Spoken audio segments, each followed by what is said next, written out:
స్పీకర్కి high court నోటీసులు. Party మారనే ఆరోపణలు ఎదుర్కొంటున్న ఎమ్మెల్యేలకు కూడా బీఆర్ఎస్ దాఖలు చేసిన పిటిషన్లపై విచారణ సందర్భంగా జారీ. స్పీకర్ తీర్పును కొట్టేసి 9 మందిని అనర్హులుగా ప్రకటించాలని వాదన. పిటిషన్లో గూడెం మైపాల్ రెడ్డిని మినహాయించిన బీఆర్ఎస్. ఎమ్మెల్యేల పార్టీ ఫిరాయింపుల అంశంలో బీఆర్ఎస్ ఎమ్మెల్యేల పిటిషన్పై వివరణ ఇవ్వాలంటూ శాసనసభ స్పీకర్ గడ్డం ప్రసాద్ కుమార్కు హైకోర్టు నోటీసులు జారీ చేసింది. అలాగే పార్టీ మారారంటూ బీఆర్ఎస్ ఆరోపిస్తున్న 9 మంది ఎమ్మెల్యేలకు కూడా నోటీసులు ఇచ్చింది.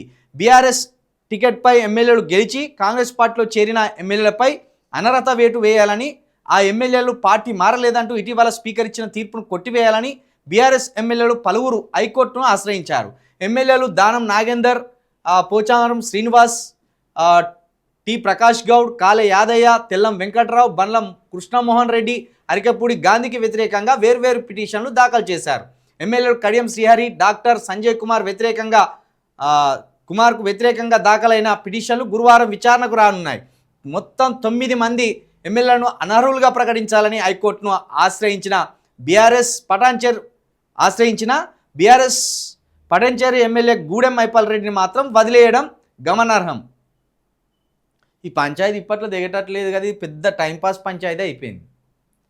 ఈ బీఆర్ఎస్ ఏమో దీన్ని విడిచిపెడతలేదు. స్పీకర్ గారేమో వాళ్ళను అనర్హులుగా ప్రకటించకుండా వాళ్ళు అసలు పార్టీ మారలేదు, పార్టీ మారినట్టు ఎక్కడ ఆధారాలు కూడా లేవు, వీడియోలను ఆధారాలుగా మనము పరిగణలోకి తీసుకోలేము అని వాళ్ళ మీద వచ్చిన అనర్హత పిటిషన్లు అన్నిటినీ స్పీకర్ గారు కొట్టేసింది. కానీ స్పీకర్ గారు కొట్టేసినా కూడా ఇది హైకోర్టుకు పోయింది పంచాయతీ. ఇప్పుడు హైకోర్టు తీర్పు మీద ఆధారపడి ఉంటుంది. స్పీకర్ గారు ఎట్లనో అట్లా వీళ్ళందరినీ కాపాడుకుంటూ వచ్చిండు. ఎందుకంటే ఈ 9 మంది దొంగలు ఎవరైతే ఉన్నారో బీఆర్ఎస్ నుండి కాంగ్రెస్లోకి గోడ దునికిన ఆశావాహులు అనల్లా, వీళ్ళను స్వార్థపరులు అనల్లా, అవకాశవాదులు అనల్లా, ప్రతిపక్షంలో ఉండి ప్రజల కోసం కొట్లాడలేక చేతులెత్తేసి ప్రభుత్వానికి లొంగిపోయిన దొంగలు అనల్లా వీళ్ళను తెలియదు. కానీ ఈ 9 మందిని స్పీకర్ గారు అయితే కాపాడింది. కానీ దీన్ని ఏమాత్రం విడిచిపెట్టకుండా బీఆర్ఎస్ నాయకులు ఏం చేసిండ్రు, సమస్యను కోర్టుకి వేసిండ్రు. ఇప్పుడు సుప్రీంకోర్టులో ఉన్నది బంతి. మరి హైకోర్టు ఎలాంటి తీర్పిస్తుందో చూడాలి. మరి 9 మందిని హైకోర్టు స్పీకర్ గారు ఎందుకు వెనకేసుకొచ్చిండ్రు, వాళ్ళ మీద ఎందుకు అనర్హత వేటు వేయలేదని హైకోర్టు అడిగిన ప్రశ్నలకు ఇప్పుడు గడ్డం ప్రసాద్ స్పీకర్ గారు ఏం సమాధానం చెప్పబోతారు? మరి స్పీకర్ గారు చెప్పబోయే సమాధానంతో హైకోర్టు ఏకీభవిస్తుందా, లేదా స్పీకర్ గారి మాటలని నమ్మకుండా హైకోర్టు ఒక అడుగు ముందుకేసి ఈ 9 మందిని అనర్హులుగా ప్రకటించి ఉప ఎన్నికలు రావడానికి వాళ్ళు దారి క్లియర్ చేస్తారనేది చూడాలి. లేకపోతే స్పీకర్ గారు చెప్పినట్టుగానే, గడ్డం ప్రసాద్ గారు చెప్పినట్టుగానే హైకోర్టు కూడా వాళ్ళు ఎక్కడ పార్టీ మారినట్టు ఆధారాలు లేవు, వాళ్ళు పార్టీ మారినట్టుగా సరైన ఆధారాలు కనిపిస్తలేదని హైకోర్టు కూడా కొట్టేస్తే మరి బీఆర్ఎస్ ఆగిపోతుందా? బీఆర్ఎస్ దీన్ని నిజంగా ఓ గట్టిగా తీసుకుంటే మళ్ళీ అదే ఒకవేళ హైకోర్టు కొట్టేస్తే మళ్ళీ సుప్రీంకోర్టుకు పోతారా? ఇప్పటికే సుప్రీంకోర్టు ఏమన్నది, ఈ విషయం హైకోర్టులో ఉన్నది, హైకోర్టు తెచ్చినాక చూద్దామన్నది. ఇప్పుడు దగ్గర వీళ్ళు 2.5 సంవత్సరాలు అవుతుంది అధికారంలోకి వచ్చి కాంగ్రెస్ వాళ్ళు. అప్పటి నుండి ఇది ఇట్లనే నాంతుంది. బీఆర్ఎస్ ఏమో ఇడిచిపెడతలేదు, మొండి పట్టు పట్టింది. ఇది మంచి పనే చేసిండ్రు ఓ విధంగా వాళ్ళు. ఇక ఇంకెప్పుడన్నా భవిష్యత్తులో ఎవడన్నా ఒక పార్టీ ద్వారా గెలిచి ఇంకో పార్టీలోకి వెళ్ళాలనుకునే వాళ్ళకి ఇది ఒక పెద్ద చెంపపెట్టులాగా అవుతుంది.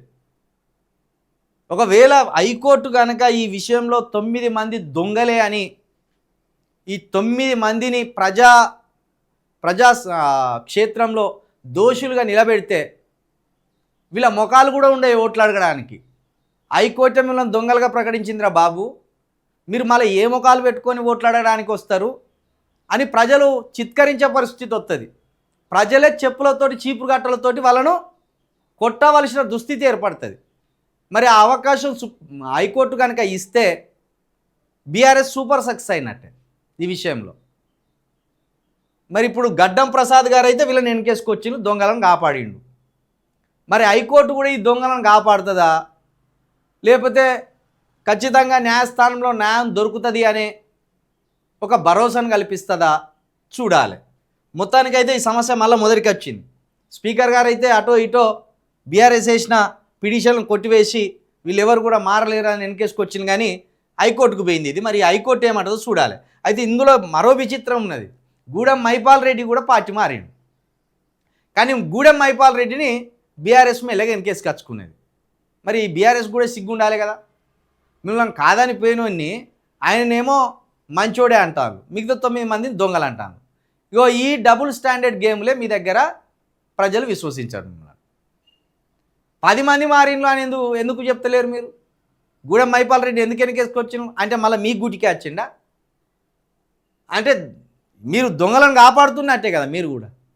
హైకోర్టు తీర్పు తర్వాత ఏం జరుగుతుందని చూడాలి.